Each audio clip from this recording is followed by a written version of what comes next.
Olá, meus irmãos, estamos começando mais um podcast Remanescente.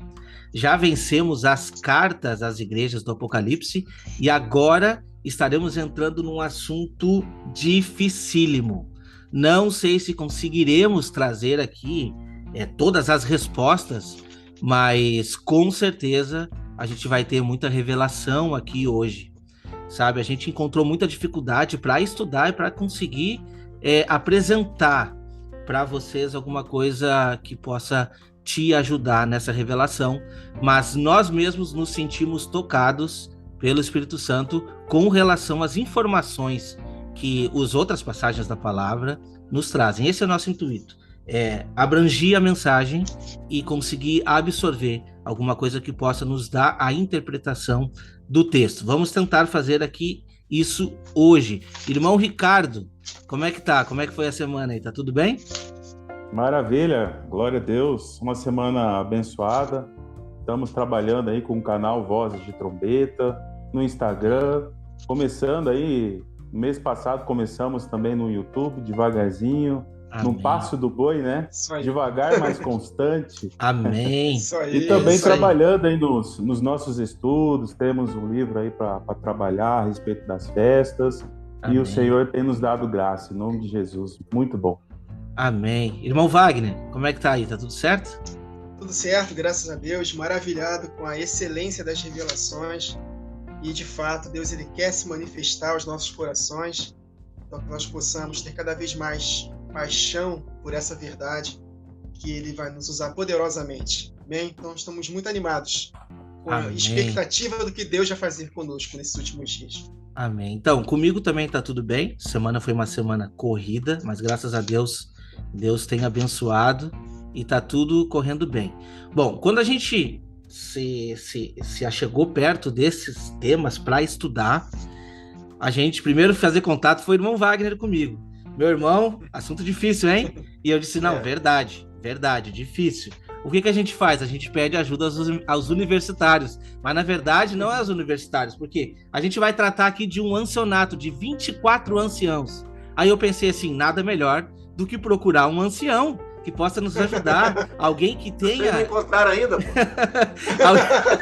Alguém que tenha uma palavra assim, dissertativa, que possa realmente nos ajudar na instrução. E não é que a gente encontrou? Hoje eu quero trazer aqui o pastor Igor, do canal Venha o Teu Reino. Pastor Igor, seja muito bem-vindo. Eu não vou te apresentar, a maioria do pessoal já te conhece, mas eu quero que você se apresente aqui para o canal do irmão Wagner Nunes, para o canal do irmão Ricardo, canal Vozes de Trombeta, e para o canal Remanescente. Se apresenta para nós, por favor, aí.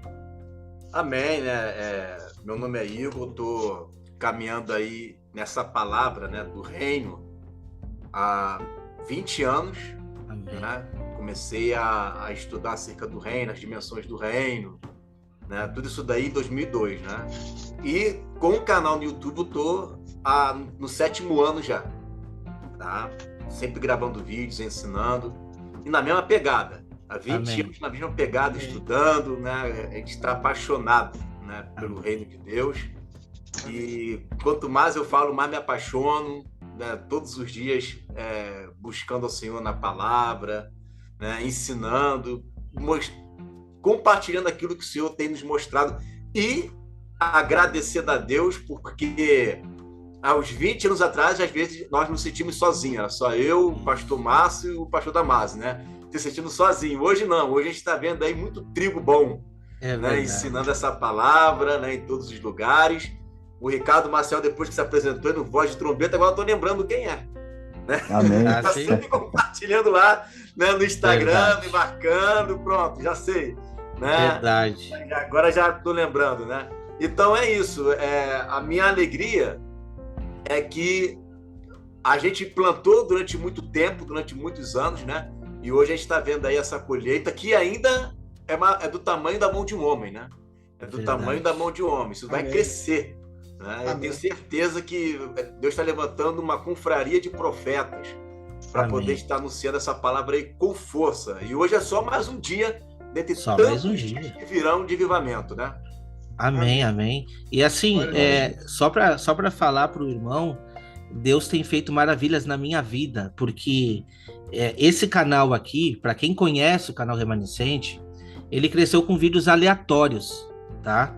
E eu não conseguia manter uma frequência assim para que diga, não, tem uma assiduidade, nem que seja um vídeo por semana, 15 dias. Eu não conseguia, tá? Um dia ainda vou falar sobre esse assunto, mas quando chegou em dezembro do ano passado, eu me determinei. E eu disse, não. Se o reino tem que avançar, a gente vai ter que fazer um trabalho sério. E Deus colocou 2 pessoas na minha vida, e eu sou muito grato. É o irmão Wagner e o irmão Ricardo. E eu estou ajudando eles, e eles estão me ajudando muito. O irmão Ricardo eu encontrei no Instagram para te ver. Eu sempre digo assim, as pessoas perguntam, né? Como que eu posso fazer para o evangelho avançar? Um simples compartilhamento você está ajudando no evangelho. Entende? Uma postagem de esperança.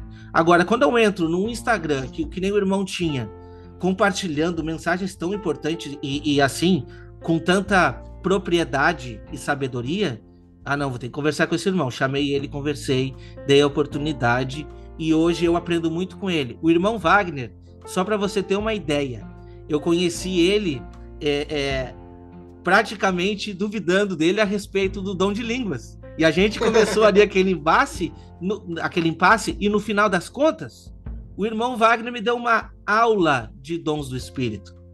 E a gente aprendeu junto, e ele fazia o trabalho da pregação do Evangelho via WhatsApp. Eu disse, meu irmão, o YouTube é uma ferramenta grandiosíssima. Te incentivo a abrir o canal. Não deu muito tempo, ele abriu.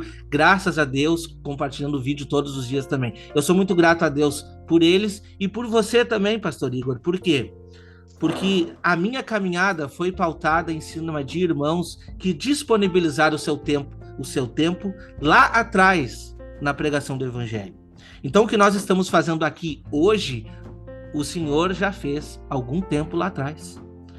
Sabe? E querendo ou não, isso toca o nosso coração. E o que nós estamos fazendo aqui hoje, nós 4, a gente incentiva você de casa a fazer. Um simples compartilhamento. O que você faz na sua rede social? É só besteira ou realmente dá para pregar o evangelho? Dá. E tem muita gente fazendo isso. E nós estamos aqui convidando você a fazer parte disso. Bom, feito essa introdução, eu quero convidar o meu irmão Ricardo Maciel para fazer uma oração, porque nós vamos ter um estudo profundo aqui agora. Amém. Amém. Amém. Amém. Senhor, muito obrigado por esta oportunidade. Obrigado por estarmos aqui reunidos em Teu nome, Senhor. Amém. E pedimos ao Senhor que o Senhor venha dar direção a cada um de nós. Que não seja o nosso intelecto, aquilo que nós achamos, mas que seja a Tua perfeita vontade, a Tua palavra que vivifica, que fortifica, que alcance, Senhor, muitos corações, meu Pai. Seja uma palavra que venha acordar, Senhor, e realmente alcançar vidas, almas que sejam alcançados pelo Senhor, porque essa obra não é nossa. Verdade. Não, essa obra é do Senhor. É o Senhor que está realizando essa grande obra. Que o Senhor possa cada vez mais, Senhor, levantar pessoas nesta terra, Senhor, como atalaias do Senhor, que possam proclamar o evangelho genuíno do reino, a sã doutrina dos apóstolos nesses últimos dias, que possam ser levantadas pessoas para tocar trombetas, para anunciar o Teu reino e libertar muitos cativos, meu Pai, nesta prisão, neste mundo todo. Muito obrigado pela oportunidade. Muito obrigado, Senhor, no nome de Jesus. Amém. Amém. Amém. Então vamos dar sequência, meus irmãos. Vamos começar o estudo do capítulo 4. O título da maioria das Bíblias diz assim, a visão do trono de Deus. E o título é muito... tem toda a razão esse título. Né? Esse título realmente traz o que vem trazendo o capítulo. Eu vou ler o primeiro e o segundo versículos, que diz assim: depois destas coisas, olhei e eis não somente uma porta aberta no céu, como também a primeira voz que ouvi, como de trombeta, ao falar comigo, dizendo: sobe para aqui, e te mostrarei o que deve acontecer depois dessas coisas. Imediatamente eu me achei em espírito, e eis armado no céu um trono, e no trono alguém sentado. Pastor Igor, o que dá para trazer aí sobre esses 2 primeiros versos? Olha que interessante, né? Porque ele já tinha sido arrebatado, né, no capítulo 1, né? E aí agora ele parece que ele sobe mais um degrau, né? Ele vai subindo, uma porta se abre e ele vai até uma dimensão onde tem um trono, tá? Foi só ele que viu esse trono. Você percebe que é como se estivesse montando um mapa ali, né? Então tá lá Ezequiel vendo esse trono, tá Isaías vendo o Senhor assentado no alto e sublime trono. Aí agora você vê João, não tem vários tronos que tá se deslocando, né? Ele tá no mesmo lugar. Exatamente. Né? Então os profetas, eles estão todo o tempo, né, contemplando isso que João contemplou agora. E aí com mais detalhes, né? E está dizendo que a porta aberta no céu, ele ouve uma voz de trombeta. Eu não sei como é que deve ser um audível, né? Trombeta e você entendendo, né, falar, mas deve ser um som muito arrepiante, né?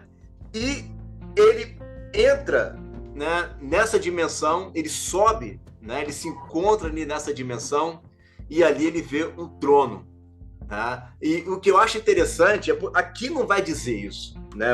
Aqui não está escrito isso, mas lá em Isaías 6, né, a gente sabe que quem está sentado ali sobre o trono está vestido, né, com vestes que está enchendo todo o templo. Sim. Né? Ele está vestido, ali não fala, em Isaías 6 não fala do arco, mas em Ezequiel fala, aqui vai falar também, né? Uma visão que ele está tendo de um local como a gente vai ver aqui mais na frente, né? Eu não quero adiantar o assunto aqui, a gente vai falar de acordo com os versículos, né?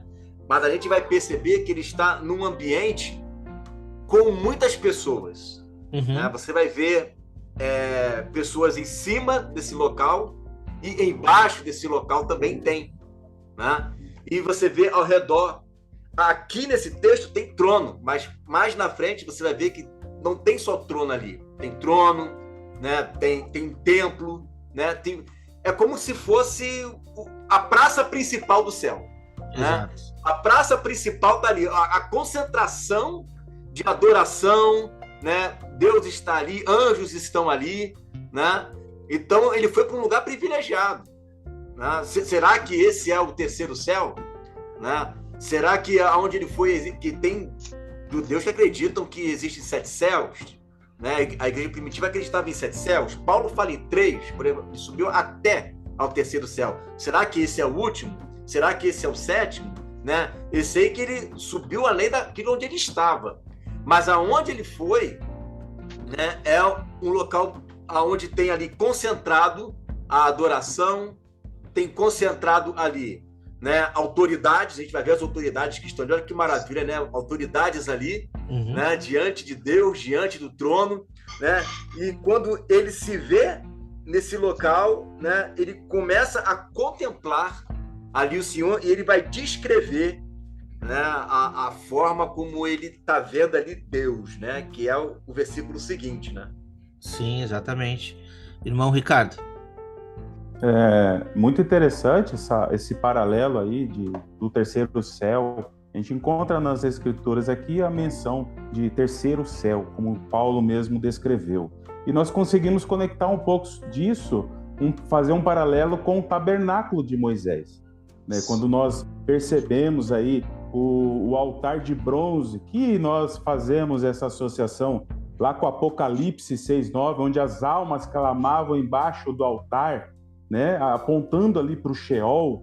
E se nós colocarmos aí na nossa maquete aí, né, imaginária, esse tabernáculo, colocando esse altar de bronze, né, apontando para a terra, e abaixo dele o Sheol, e a bacia de bronze com as águas que purificam, fazendo essa associação com o segundo dia da criação, onde o Senhor fez a separação entre águas e águas, né? Apontando aí para o primeiro céu, e João sendo arrebatado para o lugar dos candelabros, onde nós podemos associar com o segundo céu, onde se encontra aí o lugar santo. Por isso que nós conseguimos associar a menorá nesse lugar santo com o segundo céu, e podemos sim associar esse lugar santíssimo com a sala do trono, o terceiro céu, onde João foi arrebatado,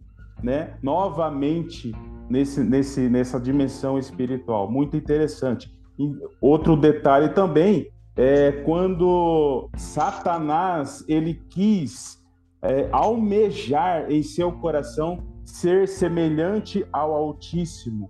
Dá a entender que ele teve, né, essa intenção ao visualizar a sala do trono, ao visualizar o monte, o alto monte, o alto do Zafon, como está escrito lá em Isaías 14:12, e essa ambição de querer ser semelhante a Deus, ao Altíssimo, nós percebemos como isso é refletido aqui na Terra.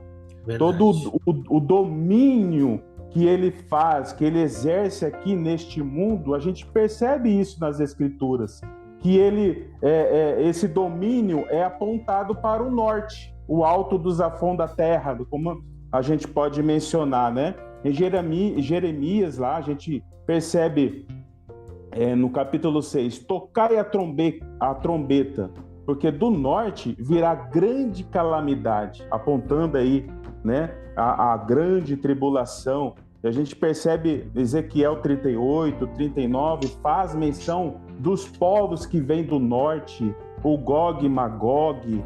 Em Sofonias também faz menção, o Senhor estenderá a mão contra o norte e contra Nínive, apontando aí, porque em Naum, né, no capítulo 1, verso 11, diz que de lá sai aquele que maquina o mal contra o Senhor. Então o inimigo, Satanás, ele sempre quer imitar Deus, né? Uhum. E nas Escrituras a gente percebe isso, né? Que do norte vem aquele que maquina contra o Senhor. Muito interessante. Pegando a deixa aqui da trombeta ainda, a gente vê que normalmente, quando a informação era muito importante, que essa informação nós precisamos absorver, essa informação vinha como trombeta. Você vê a mesma citação em Apocalipse 1, quando João se vira para ver quem é que está falando com ele. No versículo 10 diz, né? Achei meu espírito no dia do Senhor e ouvi por detrás de mim grande voz como de trombeta. Quando a gente vai para Isaías 58, versículo 1, diz assim: clama em alta voz e não te detenhas, levanta a voz como de trombeta e anuncia ao meu povo a sua transgressão e a casa de Jacó os seus pecados. Mas a anunciação pode ser de muitas coisas, e aqui neste caso é profético. Está querendo nos deixar assim, olha, o que nós vamos falar agora é muito forte. Então esse som de trombeta é assim, ó, atente para essas palavras. Na verdade é isso, atente a tudo que vai ser dito agora para você aqui, João, porque isso é importante, a visão do trono de Deus é importantíssima. Vamos adiantar então o versículo 3 que diz assim: e esse que se acha sentado é semelhante no aspecto à pedra de jaspe e de sardônio, e ao redor do trono há um arco-íris semelhante no aspecto à esmeralda. O que dá para nós trazer sobre esse que está sentado no trono, pastor Igor? Aqui ele coloca, né? Olha só que interessante. A aparência dele é como uma pedra de um jaspe, né? Uma pedra meio que avermelhada, né? E de sardônica. Essas pedras estão na Nova Jerusalém. Sim. Pedras que também estão no peitoral ali do sacerdote, né? Ele está mostrando ali o ofício sacerdotal, né, daquele que está sentado, né? E acima dele existe um arco celeste. Esse arco estava ao redor do trono, e esse arco é semelhante a uma esmeralda. Né? Então você está observando o seguinte aqui: a aparência desse que está aqui, e aí é que está o X da questão, né? Quem é esse que está aqui? Esse é aquele que é o que fez a aliança, porque o arco da aliança lembra a aliança que Deus fez com a terra, né? Através de Noé. Ó, tá vendo ali essa aliança que eu estou fazendo com a terra? Esse é o homem da aliança. O que está ali é o homem da aliança. O que está ali é o Deus de Abraão, o Deus de Isaac, o Deus de Jacó, o Deus de Noé. É esse que está ali, é esse que foi visto por Ezequiel, é esse que foi visto, né, pelo profeta Isaías. É o homem da aliança, o arco celeste. Né? A prova de que Deus fez uma aliança é o arco. Quando a gente olhar para o arco, a gente sabe que é ele que fez essa aliança. E esse também, além de ser o homem da aliança, era um homem que está vestido de vestes sacerdotais. Né? Tem muito mais outros versículos que vai complementar essas roupas desse. Você deve ter lido já, né? Passou por esses capítulos aí. Né? Aqui é só mais um detalhe. Né? E a aparência dele, né? O rosto dele é um rosto que tem um fulgor, com uma pedra. Né? Então, esse que tem um rosto como fulgor, esse que tem um rosto, né, brilhante e que se assemelha às pedras do sacerdócio, esse sacerdote que está sentado no trono é o homem da aliança. É o homem que vai cumprir o seu propósito. Quando ele olha então, olha que interessante, né? Ele diz assim, ó, quando vocês olharem para o arco da minha aliança, de você lembrar da aliança que eu fiz para vocês. Sim. Esse arco está 24 horas em cima do trono. Imagina. Ele o tempo inteiro está olhando para a aliança. O tempo inteiro. Aquilo não foge da mente dele. Por isso que o tempo todo a gente vai ver, por exemplo, em Salmos, vai estar dizendo, né, que os segredos da sua aliança é para aqueles que o amam. Né? Então, a aliança que Deus fez com Abraão, com Isaac, com Jacó, está Noé incluso nisso aí também, está Davi incluso nisso aí também. Né? Você veja que são várias alianças que ele fez. Não tem só a aliança abrâmica, são várias alianças. E talvez por isso, não estou dizendo que seja isso, né? E talvez por isso o arco, né, celeste, ele tenha diversas cores. Verdade. Tá? Cada cor ali simbolizando uma aliança que ele fez com um dos nossos pais. Né, que tem a aliança davídica, tem a aliança abrâmica, tem a aliança com Noé, né, aliança com a terra. Então Deus fez várias alianças. E tudo isso fica ali, ó, na lembrança dele o tempo inteiro, né, lembrando ele essas alianças que ele fez.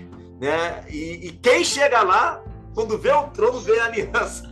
Verdade. Né, vai ver a aliança logo de cara. Né? Isso aí é aquele que fez a aliança.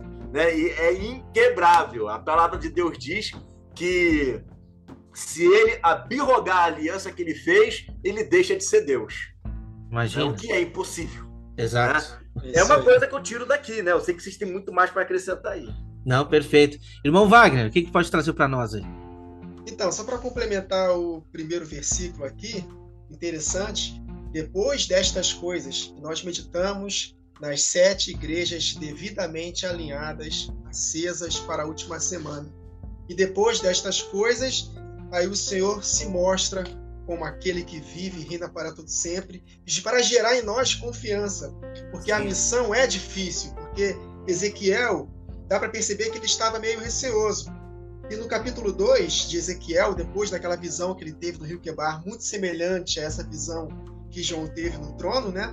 No verso 6 de Ezequiel 2, Jesus falando para ele, ó, tu, ó filho do homem, não os temas, nem temas as suas palavras, ainda que haja sarças e espinhos para contigo, e tu habites com escorpiões. Não temas as suas palavras, nem te assustes com o rosto deles, porque são casa rebelde.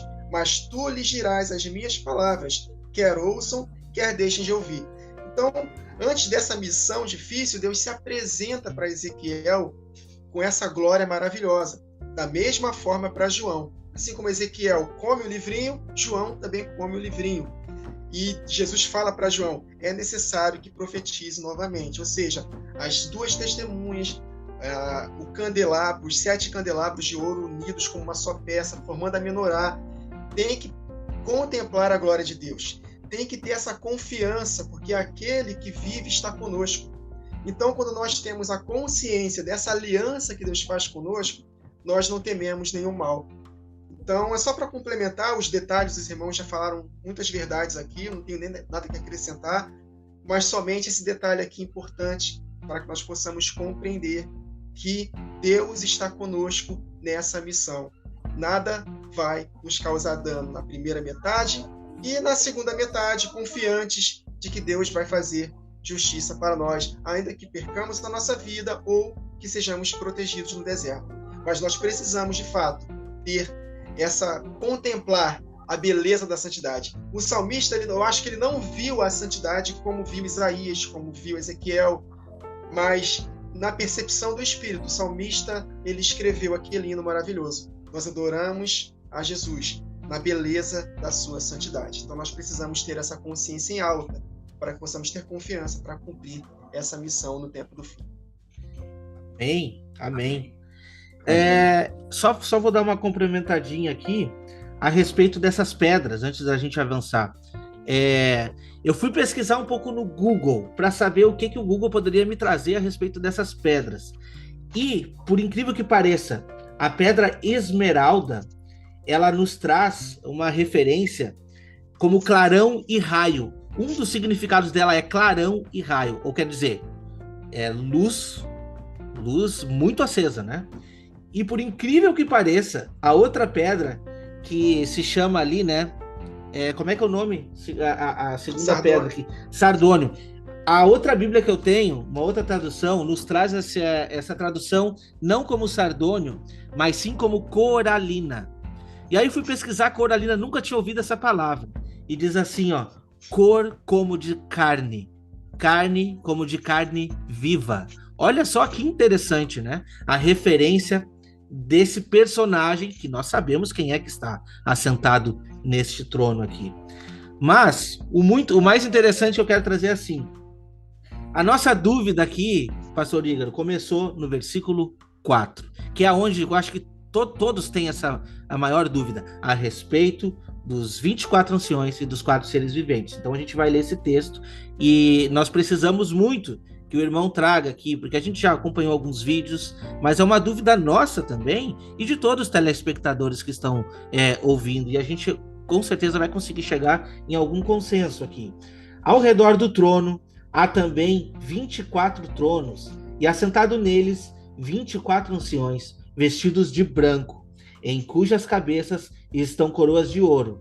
Do outro saem relâmpagos, vozes e trovões, e diante do trono ardem 7 tochas de fogo, que são os 7 Espíritos de Deus. O que o pastor consegue trazer para nós aqui, desses 2 versículos? Não, beleza. Infelizmente, né, algumas pessoas elas acabam atrelando esses 24 anciões como se fosse a própria igreja lá no céu. Tá? Não, isso aqui é a igreja adorando, né? Porque eles pegam o versículo 1 que fala que foi arrebatado. A Bíblia nem tem essa expressão no grego. Você já pesquisou arrebatado ali, né? Eu não encontrei a palavra harpazo ali no versículo 2. Diz que ele se encontrou em espírito. Sim. Né? E aí é o seguinte, eles pegam esse versículo aí e colocam como se ele foi arrebatado. Aí daquele foi arrebatado, simboliza a igreja já lá no céu, né? Adorando ao Senhor. O texto não fala nada disso, tá? Mas o que o texto está mostrando é que no trono, o que tem ali no trono? Vamos lá. No trono não, no mar de vidro, né? O que tem ali no mar de vidro? Não tem só os 24 anciãos, tem os 24 anciãos, tem os 4 seres viventes, né? Aí quer dizer, então, que os 4 seres viventes, eles é algo que não existe ainda, mas que vai existir? Não pode, né? Toda a visão que João teve ali é o que está acontecendo naquele momento ali, exatamente naquele momento. E ele, então, ele vê o número 24 ali, 24 anciãos que têm coroa, que são chamados de presbíteros, né? Ancião é presbítero, né? São chamados de presbíteros, têm vestes brancas, alusão o tempo inteiro à igreja, tá? Mas não existe só esses textos que falam de 24 anciãos, existem vários outros textos. E mais na frente vocês vão encontrar, é bom falar isso aqui agora, depois vocês voltam de novo, tá? Uhum. Mas você vai ver que João, ele interage com esse anjo. Não existe nenhuma passagem na Bíblia de uma visão do futuro interagindo com um vidente, com um profeta. Então, deixa eu te interromper rapidinho, porque eu assisti um vídeo seu e esse ponto foi um ponto que me chamou a atenção. Porque é exatamente esse ponto que você falou. Quando é uma visão, uma revelação, não tem interação, assim como essas interações de revelação pessoal. Por exemplo, Daniel teve muitas visões, mas na profecia das 70 semanas, o próprio anjo estava falando com ele. Exatamente. Ali não era uma visão. Então esses detalhes nos ajudam a compreender os textos. E aí eu disse, opa, tem razão aqui, deixa eu perguntar isso daqui para o pastor que ele vai conseguir nos esclarecer. Pode dar sequência, pastor. Exatamente, né? Então quer dizer, não existe uma interação da visão. Você não vê a besta conversando com João, você não vê a meretriz conversando com João. É sempre um anjo explicando. E não é só os 24 anciãos, um dos 24 anciãos que interage com o João, assim como um dos 4 seres viventes também interage, né? E aí, no caso, esse anjo, que é um anjo, é uma classe angelical, esses 24 anciãos estão ali, né, adorando ao Senhor, e aí sim, você pode fazer uma conjectura, é um turno de adoração, pode ser, pode pegar lá aquele exemplo, 24 turnos de adoração de Davi, é o que eu falei no vídeo, né?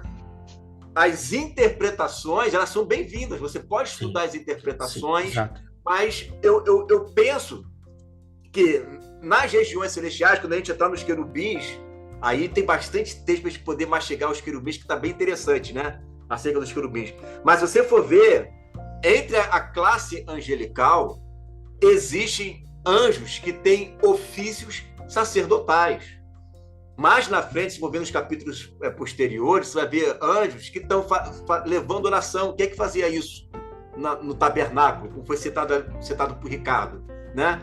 Era um sacerdote. A anja sacerdote, na qualidade de figura, sim, mas na qualidade de ordem de Melquisedeque, nunca. Sim. Né? Jamais. Mas na qualidade de figura, sim. Então, esses 24 anciãos, eles são igreja, eles são reis, na qualidade de reis da ordem de Melquisedeque, não. Mas na qualidade de figura que aponta para a igreja, sim. Porque a Bíblia é muito clara que não foi a anjos que ele deu, né, para que governe o mundo vindouro. Isso está em Hebreus 1 e Hebreus 2. Não foi a anjos que ele sujeitou, deixa eu sujeitar, né? Sujeitou o mundo vindouro. Não foi a anjos. Aos anjos disse filho? Jamais. Sim. Então, não é a anjos a ordem de reinar e sacerdotar as nações. É a igreja. Já que não é para eles, o que eles estão fazendo ali? Fazem ofícios que lembram e apontam para a igreja, porque só a igreja ela tem essa função, como diz Zacarias, né, acerca do renovo, que ele vai edificar o templo como rei e sacerdote, e fará ambos os ofícios. Então, o Messias, ele trabalha como rei e sacerdote, e como nós somos da ordem dele, nós também somos os únicos que trabalhamos como reis e sacerdote. Os anjos não. Eles apontam, mas nenhum deles tem 2 ofícios. Né? Você não vê um anjo com um ofício de coroa e um anjo com roupas sacerdotais, né? Ao mesmo tempo. Você vê ou um ou outro.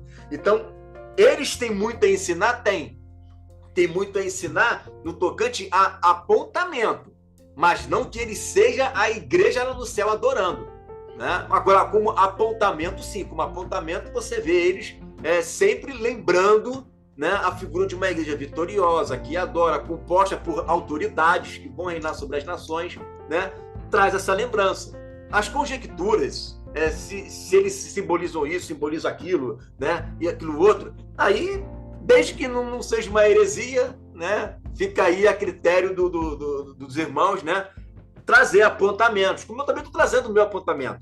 Mas acontece que a Bíblia não entra em tantos detalhes como entra nos querubins. No querubim a gente tem vários detalhes ali. Agora, dos 24 anciãos, é como se eu falasse assim, quer ver, ó? Eu fui na casa do Wagner e vi lá uma taça. E só escrevi isso e fui embora. Uhum. Né? E aí, por que ele falou a taça? Numa taça que ele ganhou do futebol, numa taça que ele ganhou, né, sei lá, de basquete. Não, essa taça é a taça de vinho. Lembra? Eu só falei da taça e deixei vocês se batendo aí. Vira conjectura, qualquer coisa que tu venha trazer. Exatamente, né? Verdade, e às vezes verdade. até bate, né? Às vezes até bate, Sim. mas é complicado a gente chegar e dizer, não é isso aqui, tem que ser dessa forma. Pode ser tudo, como diz até um provérbio judaico em relação à exegese, né? A sua interpretação está certa e a sua também. Verdade. Tudo menos a igreja no céu nos 7 anos. Tudo menos isso. Amém, amém. Irmão Ricardo, o que traz para nós aí? Então, foi citado aqui o verso 4 e 5, só quero complementar um pouco sobre essa parte das 7 lâmpadas de fogo, que ardiam do trono. A gente trouxe aí acerca das 7 igrejas, essa importância de entender os 7 Espíritos de Deus, ela está contida aí nas Escrituras.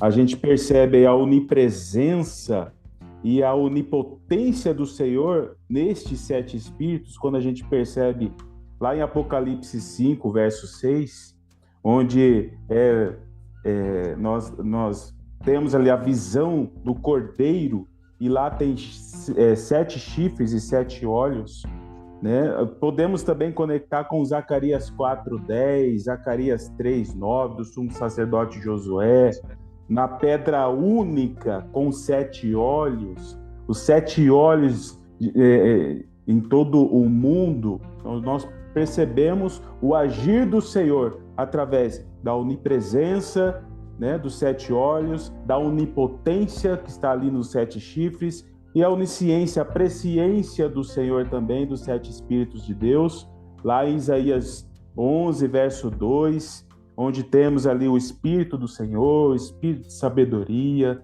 de entendimento, de conselho, de fortaleza, de conhecimento e temor do Senhor. Então, nós percebemos aí, né, o trabalhar do Senhor no mundo inteiro, né, através desses 7 Espíritos aí, muito interessante. Amém, amém. E falando dos 7 Espíritos, não tem como a gente desconectar a igreja, né? Não tem como a gente não olhar para Menorá, não tem como.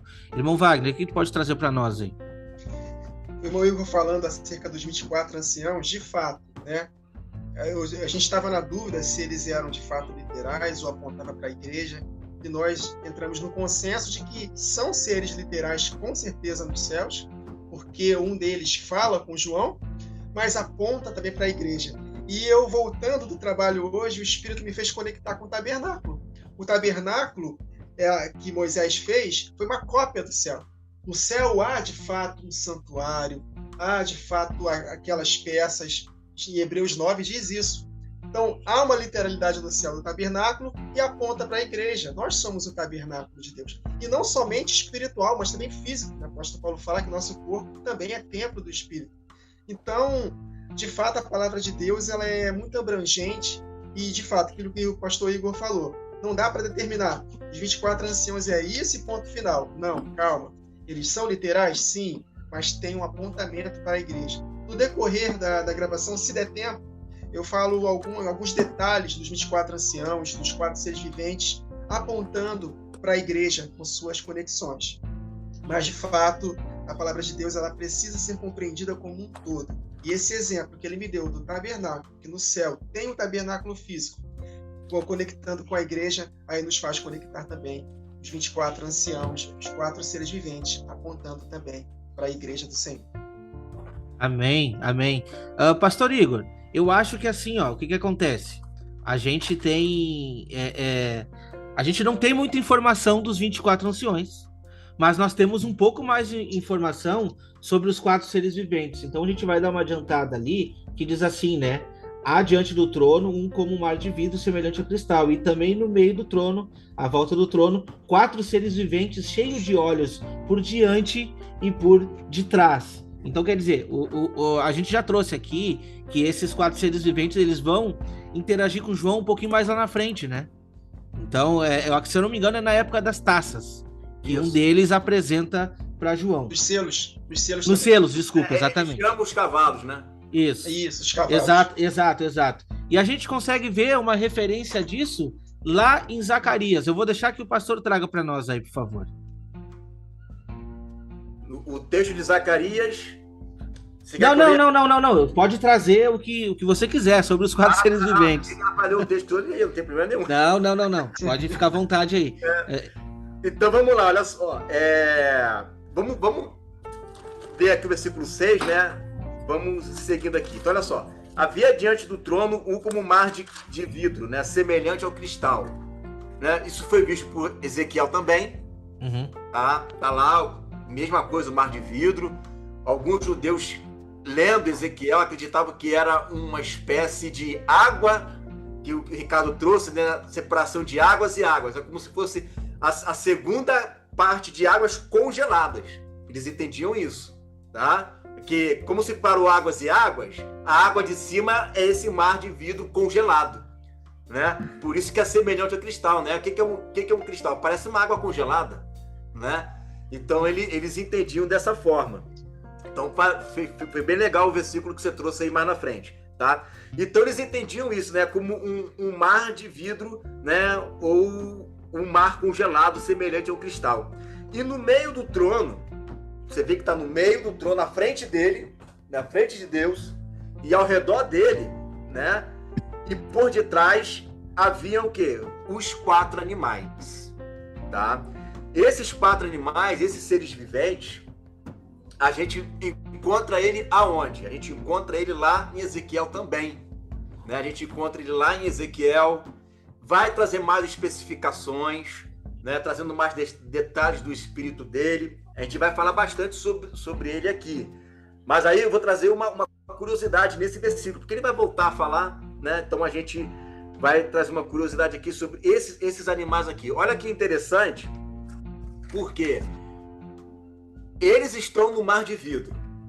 Lembra que lá, eu falei no início do vídeo, que lá é como se fosse a praça principal, né? Tá todo mundo ali, tem um tabernáculo ali, né? O irmão Ricardo trouxe como se fosse, né, o santíssimo lugar. Então, ali é como se fosse a capital do céu, né? Nova Jerusalém está ali, está tudo ali, né?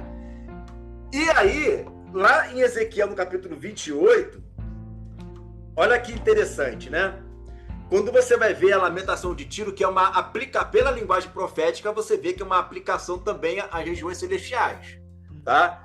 Vai dizer assim, ó, acerca do querubim ungido.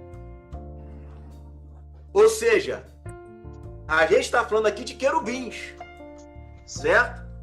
E no meio desses querubins, aqui em Ezequiel 28, você vai ver um outro querubim, um querubim da guarda. Então, o que esses querubins estão fazendo ali? Estão guardando o turno. Guardando de quê? É guarda.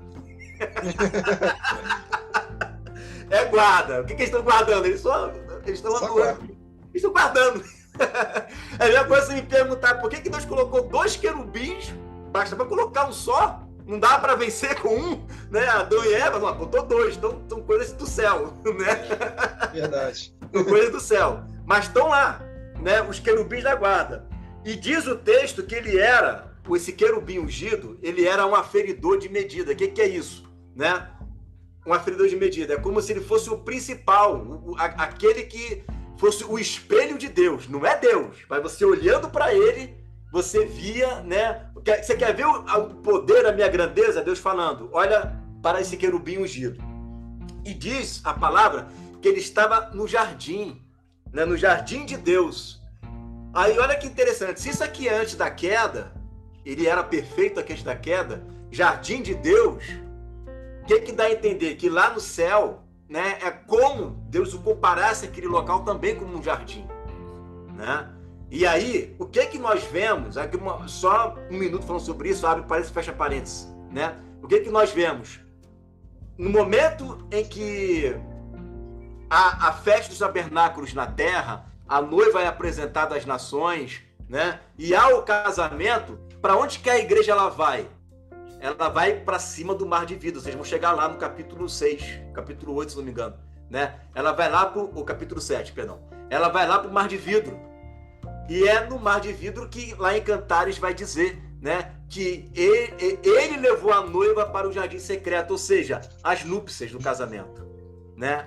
Teve as bodas aqui na terra e agora eles foram para o jardim secreto, eles foram para as núpcias, né? Comemorar a festa dos tabernáculos nesse mar de vidro, aonde, né, Satanás estava todo vestido de pedras, né? E essas pedras ali simboliza algum certo tipo de autoridade, como nós citamos aqui, né? Você veja que ele é como se fosse um general cheio de gema, né? Uhum. Essas pedras são essas gemas que ele tem.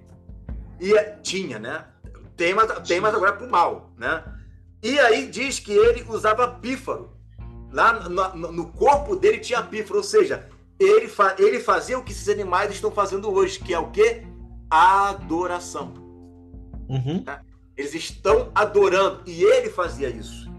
Agora nós temos uma dimensão, primeiro, de quem que são os querubins, tá? Hoje, e quem era aquele querubim que caiu. Porque se a gente for para pensar, o querubim não tem 4 faces? Então Satanás também deve ter. Sim. Já parou para pensar nisso? Satanás tem 4 cabeças? Interessante. Né? Ele também deve ter 4 cabeças. Né? E ele é o a gente fala sempre sobre isso, né? Uma antítese, né? Tem um Cristo e um anticristo, né? Então tem um Jesus e tem a pessoa do anticristo, né? E aqui nós temos o querubim com 4 cabeças, então nós temos um ser que também tem 4 cabeças. Eu estou colocando uma hipótese aqui, tá? Porque querubim é querubim, né? E aí, mais na frente, a gente vai falar sobre essa questão dessas 4 cabeças, que tem mistério aí, tá? Dessas 4 cabeças, né? Então, vou fechar aqui o versículo 6, vocês acrescentam aí, depois a gente fala sobre o mistério dessas 4 cabeças aqui. Não, tranquilo. Eu acho interessante, eu errei, tá, o texto, que eu disse que era que fazia conexão, não é Zacarias 1, é Ezequiel 1. Desculpa. Ah, tá. Desculpa. Porque assim, para mim, sinceramente, é um Ctrl-C, Ctrl-V. O que nós lermos no Ezequiel 1 é o que está nos trazendo do Apocalipse 4, praticamente. Eu só não consigo ver ali os 24 anciões. Irmão Wagner, eu não sei qual é a ordem agora, mas eu vou passar para o irmão Wagner, depois o irmão Ricardo complementa aí. Então, só para complementar em relação à comparação das visões, no rio Quebar, ele não viu os 24 anciãos, mas viu as rodas. João, ele viu os 24 anciãos, mas não viu as rodas. Enfim, é só um detalhe. Sim. Mas no verso 6, ainda conectando, porque o Espírito me fez apontar muito para a igreja, né? Acerca dos animais e também dos 24 anciãos. E os 4 seres viventes, eles estavam cheios de olhos, por diante e por detrás. E conectando com a igreja, nós precisamos contemplar a glória do Senhor, a beleza da sua santidade pela fé. E está escrito em Hebreus 12, para que nós possamos olhar firmemente para o autor e consumador da nossa fé.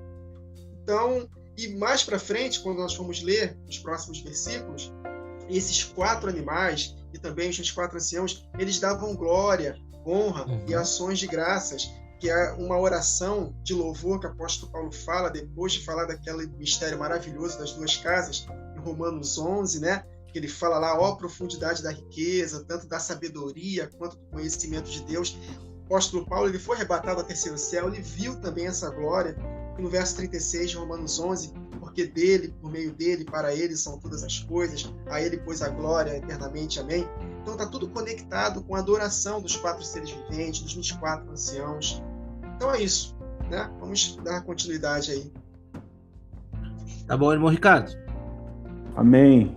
Também só quero comentar algo acerca do mar de vidro, que essas conexões que nós realizamos, nós podemos olhar lá no capítulo 15 de Apocalipse mesmo, verso 2, onde João tem a visão do mar de vidro misturado com fogo. Uhum. E lá em Ezequiel capítulo 1, tem muito fogo ali também nesse mar de vidro, né? Misturado com fogo, também os que saíram vitoriosos da besta. Isso está apontando para a igreja, né? Os vitoriosos da besta, da sua imagem, do seu sinal, do número do seu nome, que estavam junto ao mar de vidro e tinham harpas de Deus. E esse mesmo mar de vidro que João viu, que Ezequiel viu no capítulo 1, nós também encontramos no capítulo 43, verso 3 de Ezequiel,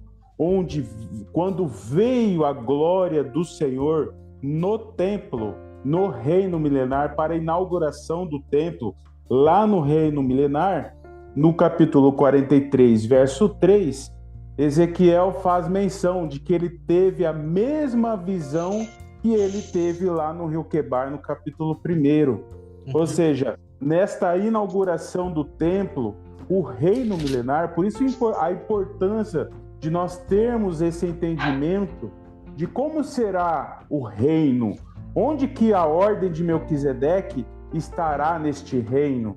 E infelizmente muitos não conseguem enxergar essa dimensão toda, a ordem de Melquisedeque, a ordem de Zadok, os levitas, a visão, a figura do príncipe, as nações, um reino totalmente organizado, né?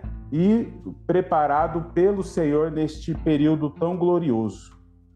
Amém. Aproveitando que o irmão Ricardo está trazendo aqui, é exatamente o trabalho que o pastor Igor faz, apresentar para nós as 4 dimensões do reino. Está começando o seminário agora, né, pastor? Começou ontem, exatamente. Eu assisti o primeiro. No dia 17, que eu não sei quando você vai postar esse vídeo. Amanhã. Quem está ouvindo aqui, para quem está ouvindo aqui hoje, ontem nós gravamos, entendeu? Para quem está ouvindo hoje.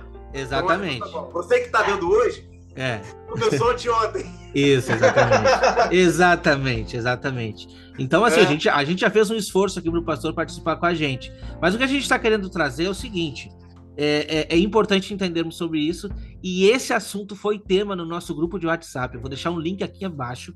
Eu vou deixar alguns links, tá? Os 2 vídeos que eu vou recomendar a respeito dos 24 anciões, dos 4 seres viventes do pastor Igor, eu vou deixar também. Bom, ali você vai ter acesso ao canal dele. E aproveite, se inscreva lá, por favor, né? E já acompanhe esse seminário do reino. Também vou deixar o link dos irmãos aqui e o link do grupo do WhatsApp, porque hoje a gente tratou sobre isso. Até pedi um apoio do pastor, e o pastor nos passou aí a visão, o que ajudou muito. Mas entendo, o pastor também entende que esse assunto é um assunto difícil de se entender. Por isso que é preciso ser estudado. É preciso que a gente dedique tempo e sabedoria para entender, porque são aspectos que, infelizmente, na igreja tradicional não é pregado, né? Só que a gente vê muitas verdades lá que vêm a nos esclarecer. Pastor Igor. Pois é, então assim, só pegando o gancho aí, Wagner, do que você acabou de falar agora, né? Estudem, gente, não desistem, estudem, né? Às vezes é muito complicado para a cabeça. Não é que é complicado para a cabeça. Eu uso sempre o exemplo da seguinte forma: se você for pegar o que os testemunhos de Jeová eles ensinam, o negócio é mais complexo do que a gente imagina. Se você for pegar, por exemplo, você foi adventista. Se você for pegar o que os adventistas pregam, é mais complexo, muito mais complexo. Mas eles aprendem. Então, por quê? Porque eles se dedicam. O que a gente ensina não é tão complexo assim. É porque a gente que às vezes quer encaixar pano velho com remendo novo. Não vai dar. Não. Né? Você tem que desfazer o que você aprendeu, né? Para você poder então pegar esse vinho novo, se botar em vasos velhos, vai rachar. Então, às vezes, a gente quer conectar coisas novas com coisas velhas e não adianta. Tá? Então, isso depende de uma desconstrução para construir. Né? E aí vai depender de esforço. O importante é que as pessoas estão vendo que está tudo na Bíblia, aí que é legal. Né? Verdade. Tudo na Bíblia, está tudo certo. Né? Amém. Você quer que eu fale o versículo 7, é isso? Pode ser. Versículo 7, já vamos tratar aí de quem são, né? O que aparece desses seres viventes. E versículo 8. Tá, então olha só. O versículo 7 ele é interessante, que ele vai trabalhar da seguinte forma, né? Ele coloca, olha que legal, né? O Espírito já pensando no capítulo posterior. Porque ele coloca assim, o primeiro, o segundo, o terceiro, o quarto, né? Primeiro leão, o segundo bezerro, o terceiro homem, o quarto águia. Que quando chegar lá na frente, ele não vai repetir os animais, ele vai repetir o número. Sim. O primeiro foi e chamou, o segundo foi e chamou, o terceiro foi e chamou, né? Então você veja que essa questão dessas 4 cabeças aqui, tá? Por exemplo, o leão chama o cavalo branco, o bezerro chama o cavalo verde, o homem chama o cavalo preto, e a águia, e não diz só a águia, fala águia voando. Olha que interessante, né? Águia voando. Né? Por que a águia está voando? Ezequiel 1 vai explicar o que eles estão fazendo, estão lá voando. Né? Eles estão voando, esse chama o cavalo verde. Aí depois vocês vão lá no capítulo posterior, vocês vão falar melhor sobre esses cavalos aqui. Mas olha que interessante, eu vou trazer aqui um texto para vocês, que é da patrística, tá? Que é do ano 185 depois de Cristo, de Irineu de Leão, né? Ele foi discípulo de Policarpo, que foi discípulo do apóstolo João, e ele vai tratar sobre as cabeças do querubim. Né? O que na visão dele, o que ele aprendeu dos discípulos, né, dos apóstolos, o que é para ele essa cabeça. E ele vai dizer o seguinte, lá no seu quinto livro, acho que no terceiro livro dele, no capítulo 11, vai dizer o seguinte, olha só, a leitura. Por outro lado, os evangelhos não são nem mais nem menos. Só para contextualizar aqui, porque ele está lutando contra os gnósticos, tá? Então os gnósticos não acreditavam nos 4 evangelhos. Igual hoje, né? O pessoal vai falando que os 4 evangelhos é tudo de Constantino. Mentira! Esse texto aqui já mostra que já criam nos 4 evangelhos fechadinho ali. Mateus, Marcos, Lucas, João, tá? Então olha só. Os evangelhos não são nem mais nem menos do que esses 4. Com efeito, são 4 as regiões do mundo em que vivemos. 4 são os ventos principais, e visto que a igreja é espalhada por toda a terra, e como tem por fundamento a coluna, o evangelho e o espírito da vida. Assim são as 4 colunas que espalham por toda parte a incorruptibilidade e dão vida aos homens. Por isso é evidente que o verbo artífice de todas as coisas, que está sentado acima dos querubins e mantém unidas todas as coisas quando se manifestou aos homens, nos deu um evangelho quadriforme, sustentando por um único espírito. Por isso Davi, ao invocar sua vinda, diz: tu que te assentas acima dos querubins, aparece. Ora, os querubins têm 4 aspectos, e suas figuras são a imagem da atividade do Filho de Deus. Então a patrística entendia que as 4 faces apontam para a atividade do Filho, tá? Aí ele vai explicar. O primeiro animal é semelhante a leão, caracterizando o poder, a supremacia e a realeza. O segundo é semelhante a novilho, manifestando a sua destinação ao sacrifício, ao sacerdócio. O terceiro tem rosto semelhante a homem, o que lembra claramente a sua vinda em forma humana. E o quarto assemelha-se à águia que voa, sinal do dom do Espírito que sopra sobre a igreja. Os evangelhos, portanto, correspondem a esses animais, acima dos quais está assentado Jesus Cristo. Um contra a geração preeminente, poderosa e gloriosa que tem do Pai. Com estas palavras: no princípio era o verbo estava com Deus e o verbo era Deus. E tudo foi feito por meio dele, sem ele nada do que foi feito se fez. É por isso que este evangelho está cheio de pensamentos sublimes, pois este é o seu aspecto. O evangelho segundo Lucas, portador de caráter sacerdotal, começa com o sacerdote Zacarias, que oferece a Deus o sacrifício de incenso, porque já estava pronto o vitelo gordo que devia ser imolado por causa da volta do filho menor. Mateus, por sua vez, narra sua geração humana, dizendo: livro da origem de Jesus Cristo, filho de Davi, filho de Abraão. E em seguida a origem de Jesus Cristo foi assim. É, portanto, o evangelho da humanidade de Cristo. Por isso Jesus é constantemente apresentado como um homem humilde e manso.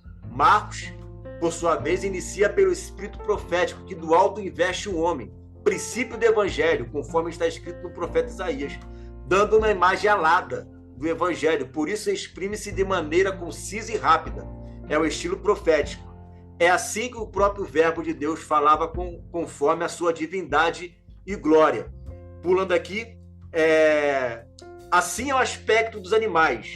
E igual ao aspecto dos animais é a característica do evangelho. Quadriforme os animais, quadriforme o evangelho, quadriforme a atividade do Senhor, né?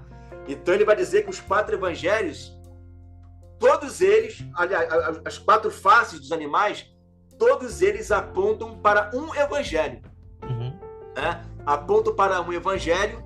E aí você vê Satanás, que é o anti-querubim, né? Ele é tudo anti-evangelho também. Ele tem um anticristo que é um homem, né? Que não veio para servir e quer reinar logo aqui na terra, né? Ele tem poderes, só que não é uma águia, é um dragão, né? E por aí vai. Então a gente vê que essas 4 cabeças, né, para a igreja primitiva, apontava para os 4 evangelhos e apontava para os 4 ministérios de Jesus, como rei, como homem, como servo e cordeiro, né? e também como águia, né? Que é aí a faceta de Deus, né? Cheio do Espírito de Deus, tomado de toda a plenitude da divindade. Amém. Irmão Ricardo. Amém. É muito interessante essa questão dos 4 seres viventes relacionados com os evangelhos. E é importante salientar aqui essa similaridade dos 4 animais, os 4 seres viventes, com os 4 cavalos do Apocalipse. E a gente estava até discutindo essa semana, né, compartilhando um pouco acerca disso, o quanto que a obra do Senhor nestes cavalos faz conexão com os 4 seres viventes. E trazendo aqui acerca de Zacarias 1, onde mostra, a partir do verso 7, a visão dos cavalos. E aqui, eu só quero salientar o verso 14 e 15, que diz assim, quando faz menção a estes cavalos, diz assim: e o anjo que falava comigo me disse, clama dizendo, assim diz o Senhor dos Exércitos, com grande zelo estou zelando por Jerusalém e por Sião, e com grandíssima ira estou irado contra as nações em descanso, porque estando eu um pouco desgostoso, eles auxiliaram no mal. Então nós percebemos essa conexão dos 4 seres viventes, porque eles é que faz conexão com os cavalos. Vou só citar, por exemplo, o cavalo branco, no qual muitos fazem associação com o anticristo. Eu percebo aí que o cavalo branco, né, como tem conexão com os 4 seres viventes, eu vejo uma obra do Senhor através desses cavalos, que são chamados, né, pelos seres viventes. O cavalo branco, por exemplo, né, saindo para vencer, nós podemos conectar aqui com o próprio livro de Zacarias, onde Zacarias capítulo 9, onde ele faz menção de Judá e também de Efraim. Lá em Zacarias 9, no verso 14, diz assim: porque curvei Judá para mim, enchi com Efraim o arco, suscitarei os filhos, ó Sião, contra os teus filhos, ó Grécia, e portei como espada de um valente. Então, eu percebo uma obra do Senhor aí, né, fazendo conexão dos 4 seres viventes com os cavalos. E aí a gente percebe que existe uma conexão muito, muito mais profunda acerca disso. A gente encontra isso nas Escrituras, especificamente aqui no profeta Zacarias. E Zacarias fala sobre relâmpago, característica de querubim, né? E Sim. fala também de trombeta, característica do que João viu assim que enxergou os seres viventes, né? Exatamente. Exatamente. E falando de Judá e Efraim, e conectando da voz, soar a trombeta no verso 14 de Zacarias 9, as trombetas que as 2 testemunhas vão realizar nesses dias, né? As duas casas de Israel, Judá e Efraim. Exatamente. Amém. Meu irmão Wagner. Só para completar, de fato, de novo conectando com a igreja, que foi com a maneira como o Espírito ministrou meu coração quando estava meditando, né? E os 4 seres viventes, não podemos esquecer do versículo 1. Depois destas coisas, depois da menorá está devidamente acesa. Então, esses 7 candeeiros acesos apontam para o grande e maior avivamento. Tem um texto muito interessante aqui de Lucas 17, falando acerca da volta do Filho do Homem, no verso 24, que assim como o relâmpago fuzilando brilha de uma extremidade do céu, assim será no dia do Filho do Homem. Nesse contexto aqui, no verso 22, está escrito lá, Jesus falando com os seus discípulos, a seguir dirigir-se aos seus discípulos, virá o tempo em que desejareis ver um dos dias do Filho do Homem e não vereis. Então, um dos dias do Filho do Homem, eu creio que seja exatamente esta última semana, em especial a primeira metade da última semana, que nós vamos, com essa consciência da glória e da majestade do Senhor Jesus, fazendo a diferença.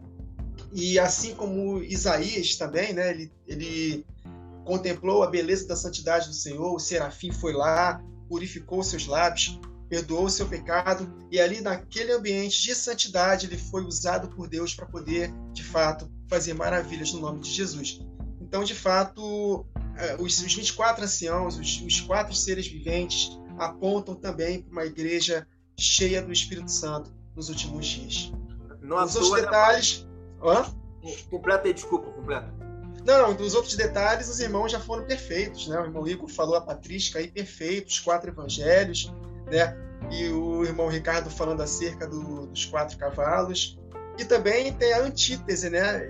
Nós podemos também tirar uma lição, que mais para frente nós vamos meditar, na abertura dos selos, que embora esses 4 cavalos é a obra de Cristo na igreja, mas também tem uma antítese do antiquerubim, né? Satanás é um antiquerubim, que ele também vai fazer uma imitação desses 4 cavalos, ele vai tirar a paz da terra, Jesus Cristo é a paz, mas ele vai tirar a paz, ele vai tirar a fome, ele vai se fazer como Deus. Também conectado a esses cavalos, nós podemos compreender que também é a ação do anticristo na segunda metade da última semana, porque ele é uma antítese do querubim, né? Fiel, é isso. Se ele conseguiu ser semelhante a Deus, ele vai fazer tudo o contrário de Deus. Tudo o contrário, exatamente.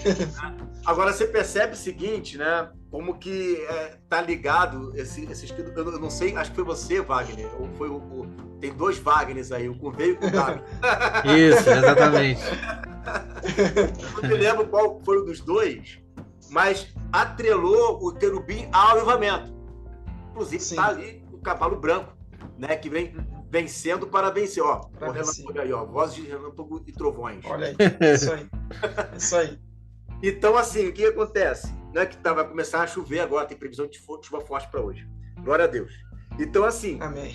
Quando você vê lá em Ezequiel capítulo 1, você vai ver o quê? Qual é um dos aspectos que a Bíblia ela destaca bem ali dos querubins, que não aparece ali em Apocalipse, mas aparece em Ezequiel, que são as rodas. Isso, exato. Isso. E o que acontece com aquelas rodas ali? Elas estão obedecendo tudo que os querubins estão mandando ela fazer. Né? Se o querubim sobe, a roda sobe. Se o querubim desce, a roda desce. Se o querubim vai para frente, vai para trás, a roda está fazendo tudo que o querubim está mandando a roda fazer. Por quê? O texto vai dizer, porque o espírito do ser vivente estava nas rodas. Exato. Né? Se a gente for pegar essa aplicação, o que o espírito está querendo mostrar ali? O que o querubim tem a ver com tudo isso aí? Mostrando espírito de submissão, ou seja, a igreja vai estar fazendo nesses dias de avivamento tudo aquilo que o Senhor Jesus quer que nós façamos. Verdade. Tudo aquilo que ele quer que nós façamos, nós vamos fazer, as 2 testemunhas. Por isso que tem tocha, tem o espírito, tem os olhos ali, tá linkando uma coisa com a outra. Ele tá lembrando, né? Olha, eles não estão ali por um acaso. Eles estão ali para vocês entenderem que, assim como o querubim obedece ao Pai, e os que estão debaixo da autoridade do querubim obedecem ao querubim, esses dias de avivamento vai ser assim também com a igreja. A igreja estará obedecendo ao Pai em tudo, ao Filho em tudo. De fato, são dias de avivamento. Né? De fato, isso vai acontecer. Por isso que ele tem olhos, né, cheios por dentro e por fora. Aí a gente vai falar aqui sobre olhos, vai ter que ir em Zacarias, 7 Espíritos de Deus, né? Que vocês já passaram por esse texto lá no capítulo 1, né? Que fala que são 7 olhos, que é o que? A plenitude do Espírito. Olha como é que esse querubim é importante. Por isso que para os judeus esse querubim é o que está lá líder na classe dos anjos, né?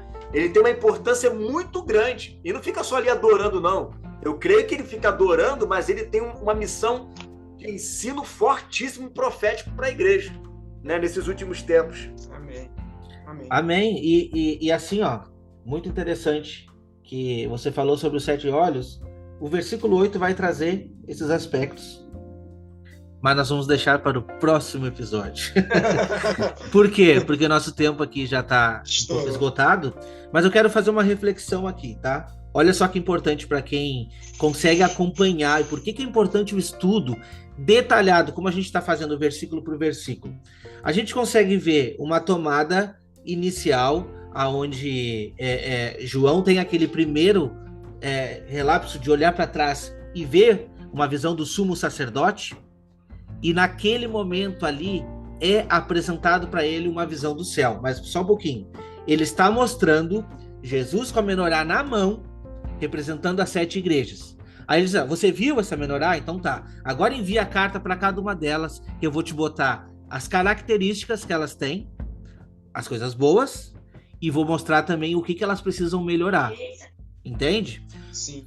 Pegou toda essa visão? Fechou. Então agora nós vamos te mostrar o trono de Deus. E o que a gente encontra lá? A menorá acesa. Então, é fantástico. A gente não consegue, por exemplo, vamos estudar só o capítulo 4. Se tu não viu os outros capítulos, tu não vai conseguir ter uma visão ampla. Então, por isso que é importante o estudo minucioso da palavra de Deus. E é isso que a gente pede.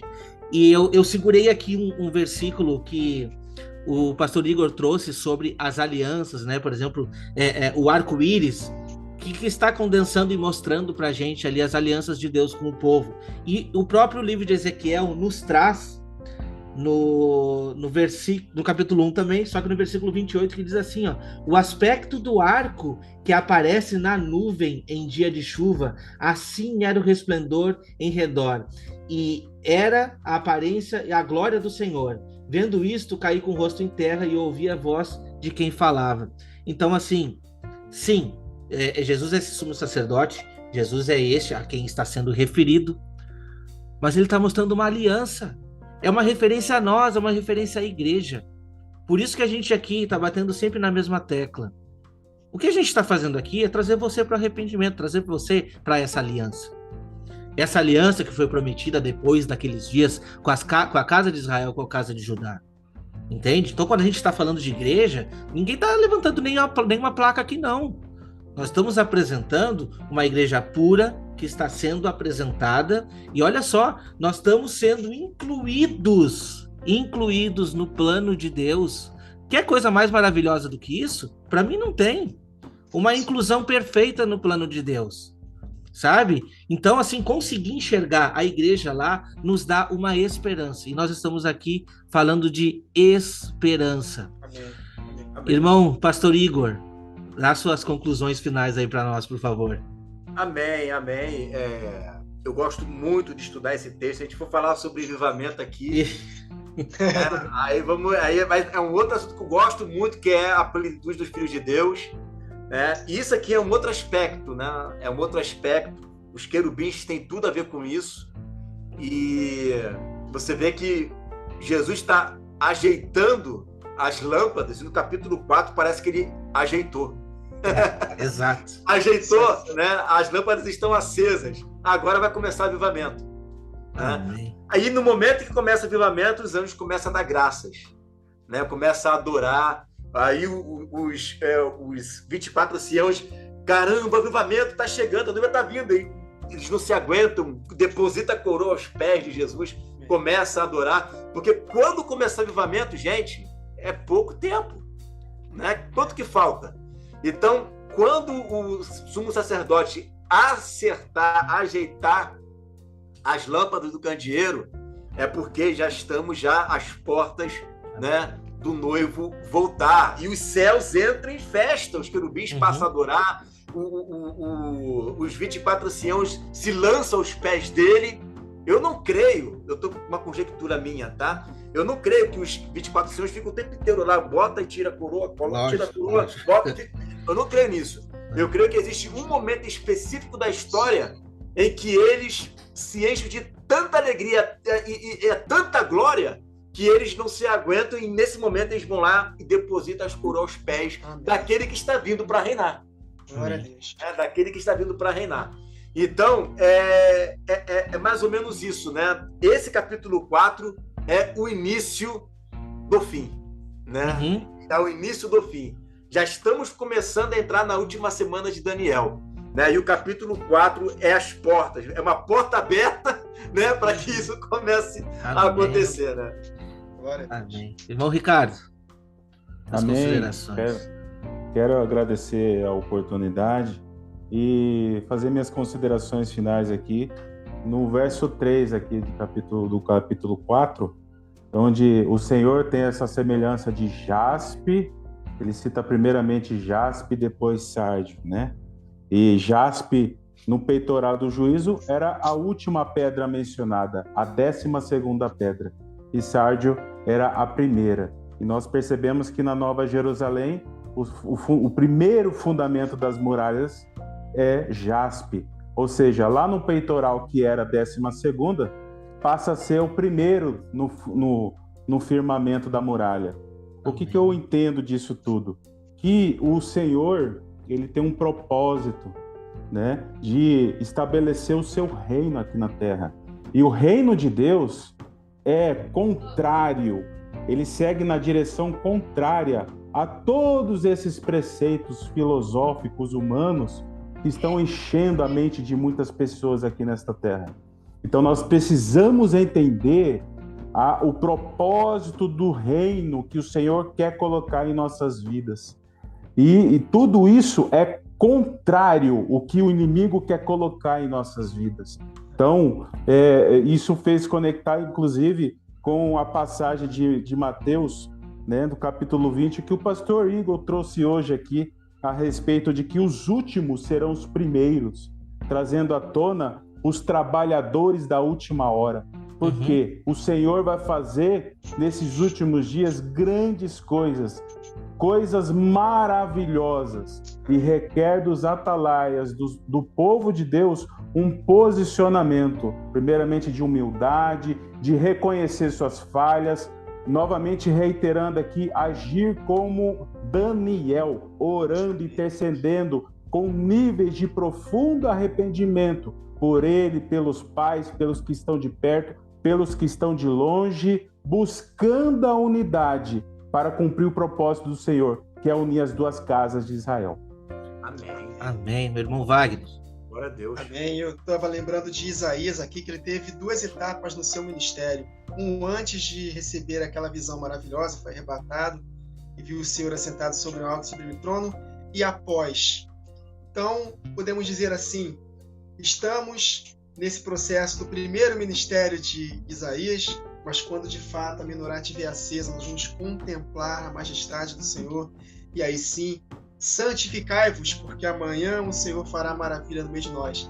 Então, com os lábios impuros purificados, reconhecendo nossas falhas, porque Isaías reconheceu, sou ai de mim, porque eu sou um homem de lábios impuros, habito no meio de um povo de impuros lábios, mas a menorá vai ser alinhada, e aí nós vamos cumprir a missão para que possamos adentrar a nossa terra prometida. Antes de Josué adentrar a terra prometida, ele convocou: santificai-vos, que amanhã o Senhor fará maravilha no meio de vós. E os 4 seres viventes e os 24 anciãos clamam: santo, santo, santo. Então a santidade da igreja vai fazer a diferença. E nós precisamos contemplar a beleza da santidade do Senhor para que nós possamos cumprir a nossa missão. Amém, amém.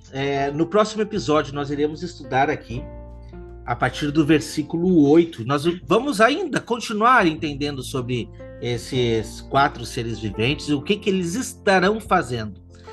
Primeiramente aqui, eu gostaria de agradecer a todos que ficaram até o final com a gente, sabe? Pedimos aqui, a única coisa que a gente pede para você é: acompanhe o nosso trabalho, acompanhe aqui o trabalho do pastor Igor. Todos nós estamos tentando dar o nosso melhor aqui. E o que a gente pede é a interação de vocês. Eu quero agradecer aqui, do fundo do meu coração, pastor Igor, por essa participação. Porque assim, hoje em dia, né, com a vida da gente corrida, muitas vezes a gente não consegue. Mas eu assisti uma pregação sua hoje. Eu fico trabalhando com o fonezinho aqui. Amém. E hoje eu estava assistindo uma pregação que você chamou a atenção ali profundamente. É o meu pensamento, é o pensamento do irmão Wagner, do irmão Ricardo. A gente já conversou sobre isso. Cuidado com as multidões. Você está pregando para uma multidão, pode não significar nada. Jesus pregava para uma multidão, mas na verdade quem absorvia a mensagem eram os 12. Eu ouvi isso de você hoje, pastor Igor. Então, assim... O semeador saiu a semear no meio da mensagem. Exatamente. Então, veja lá, mensagem importante. O que eu quero trazer é o seguinte, a gente está aqui com esforço fazendo esse nosso trabalho, e a gente conversa até de vez em quando, eu e o irmão Wagner, olha, se um assistir e absorver, já valeu a pena. Entende?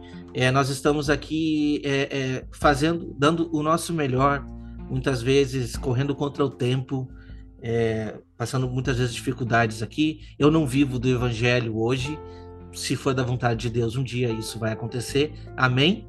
Se for, o pastor Igor, não sei, não conversamos sobre isso ainda, mas de qualquer maneira, apoia o ministério do pastor Igor, primeiramente se inscrevendo no canal, veja as mensagens, a gente aqui já aprovou, nós conseguimos absorver todos os dias, né? E isso é muito bom, muito bom. Então, muito obrigado pela participação, por olhar para nós aqui tão pequeninos aqui também, crescendo, mas enfim, a obra é a mesma, é isso que a gente quer dizer.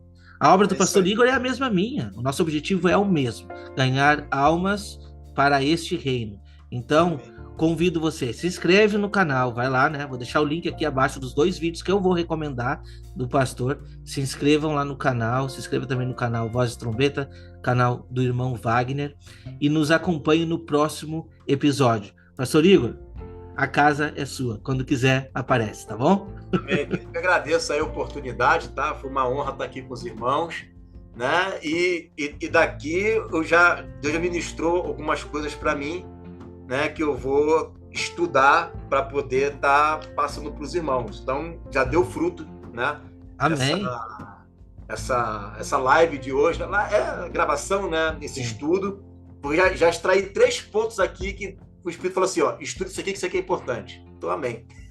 Amém. Glória amém. a Deus. Amém. Amém. Agradecemos a todos e estaremos de volta na próxima semana, no mesmo horário, no canal Remanescente. Também você pode estar nos acompanhando pelo Spotify e no canal dos irmãos também, né? Que essa mensagem vai chegar a todos vocês. Nos acompanhem, que Deus abençoe a cada um e até o próximo vídeo. Bye, bye. Tchau.